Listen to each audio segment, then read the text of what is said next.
Federal não recebeu aumento há muito tempo tal.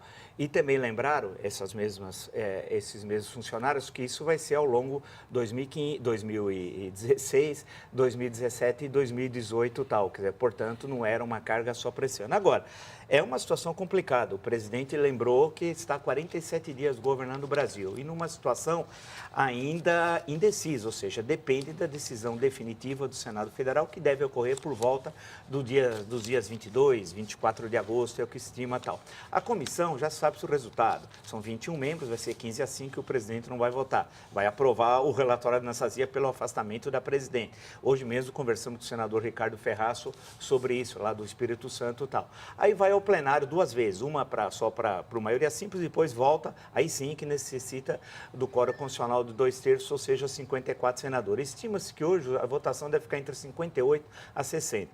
E aí vai ter um outro governo, quer dizer, o governo são dois, um até o momento da votação do Senado, o outro da votação do Senado para frente. O presidente diz, e disse em entrevista também, no último fim de semana, na revista Veja, que não é candidato à reeleição. Isso é fundamental, deixar isso muito claro, para dar força, inclusive, às suas medidas tal. Né? Ele vai ter 2 anos e meio, nesse caso, para completar o mandato. E é essencial, ao falar que precisa tomar medidas impopulares, a questão central antes é enfrentar a corrupção.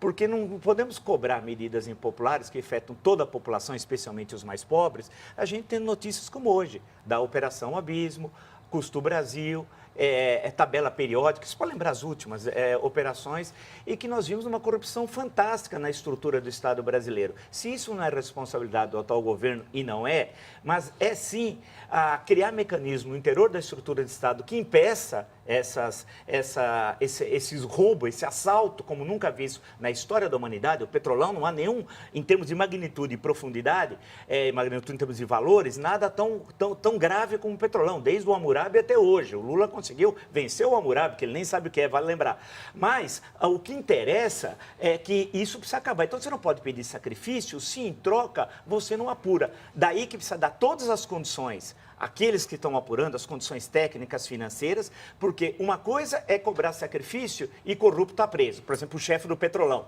Se o chefe do Petrolão for preso, você pode pedir qualquer sacrifício à população brasileira que ela o fará, porque vai ser um exemplo que a lei é igual para todos, inclusive para o ex-presidente Lula. Por isso que é condição sine qua non. Pedir esforço, todo mundo faz. Mas na hora que der o exemplo, que os que roubaram e destruíram a estrutura do Estado brasileiro estão presos, esse Brasil vai mudar.